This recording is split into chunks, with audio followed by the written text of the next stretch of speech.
And we are back to the studio with one of my favorite persons that I was like really waited for to meet him, Mr. Pegoraro. Am I right? Okay. Can I call you Christian? Is it okay? Yeah, okay. This episode is about like cybersecurity, but in the level of hardware, not in the software, the traditional way, but in the hardware, like firewalls and servers and stuff like that. And this particular episode is about how they use artificial intelligence in the cybersecurity matters of hardware level. But before I ask and start to ask you questions about this artificial intelligence in cybersecurity, I want to ask you one question. Why we are using so much artificial intelligence in total? Also, if you could please introduce yourself, and after that, you could continue to answer my question. Thank you. Yeah, okay. Thank you very much for the opportunity to be here. My pleasure. Yeah, I am a PhD student here in Politecnico di Torino. I am from Brazil, and I am working with cybersecurity, as you told.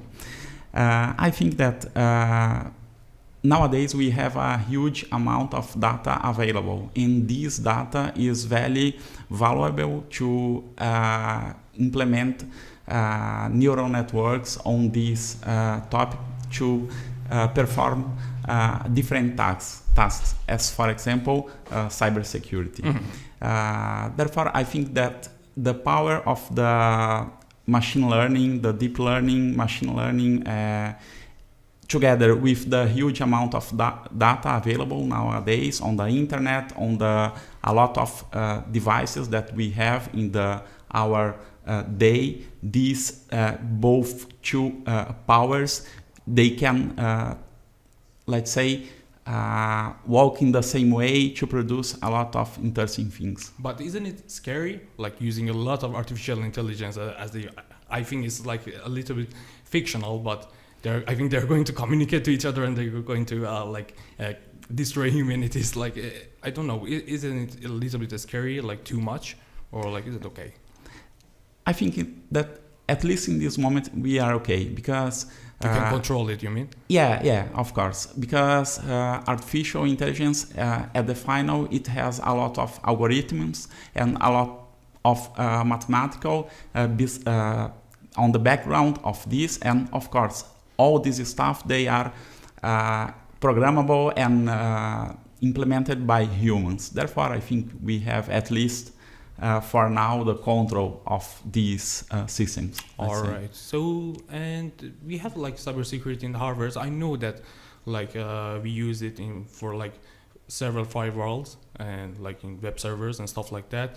Is it the same way, like this kind of program and this kind of way to make artificial intelligence in cybersecurity is based for the cloud and web servers firewall, or no, it can apply to every kind of hardwares, like for example a refrigerator or any stuff like that? Yes. Because it's really important when we're using a firewall.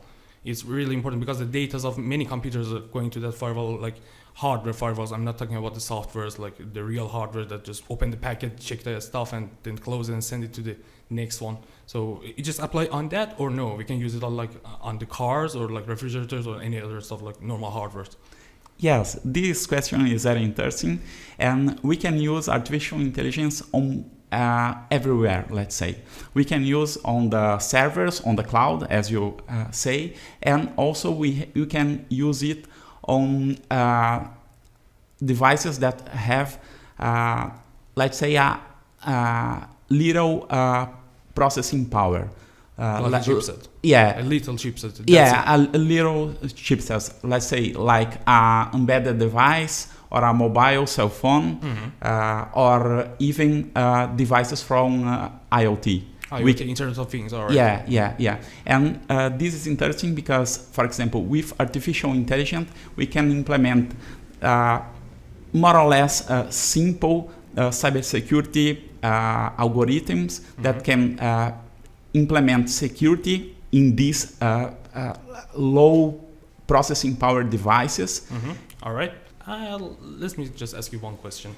Why to explore the cybersecurity in the hardware level instead of just using it in the normal security level, like in the software. Could you explain more? Yes, of course.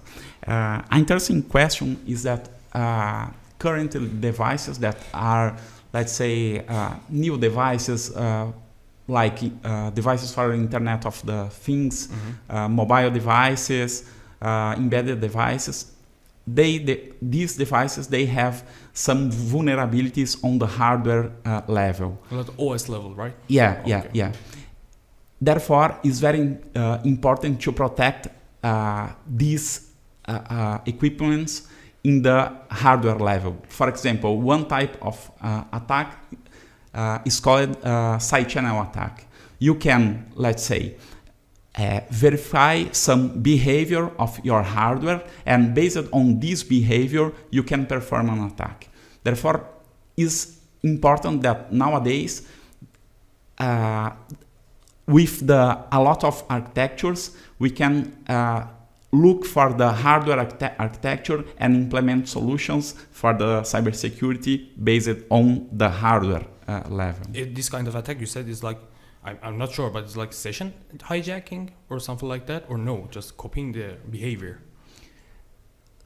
Yes. In this side channel attack, for example, what the attackers do is analyze the behavior of the hardware, of the signals, and based on this to implement an attack. Okay. And also I want to ask you another question, if it's okay. Considering this mention of the computer power in the vehicles, could you comment about the challenge to secure the modern vehicles like the electronic cars and stuff like that? Yes, this is also other important topic.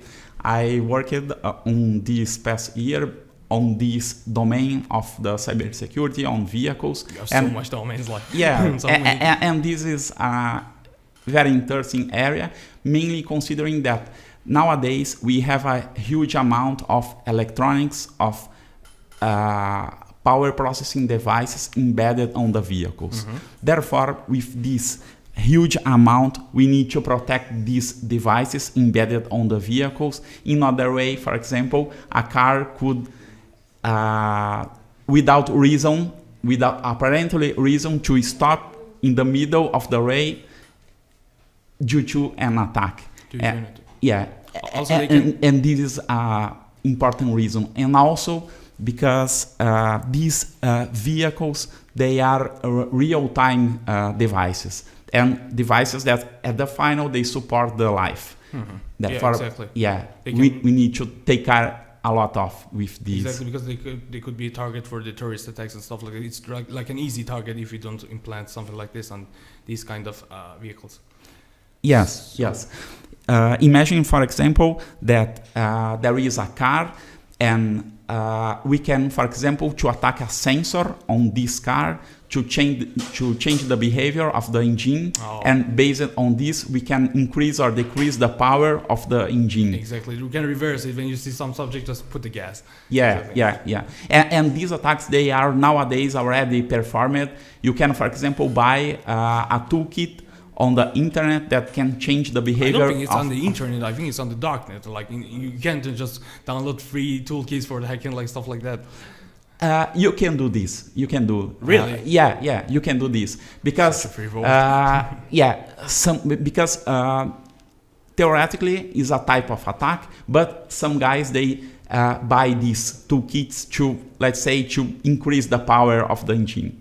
Okay, there apparently could not be or seen an attack, but at the final we can consider this an attack. An attack because, for example, for the car makers, this can damage the engine and this can affect their profits. Okay, that's good. All right, so thank you for being with us today in this studio, and I really appreciate it.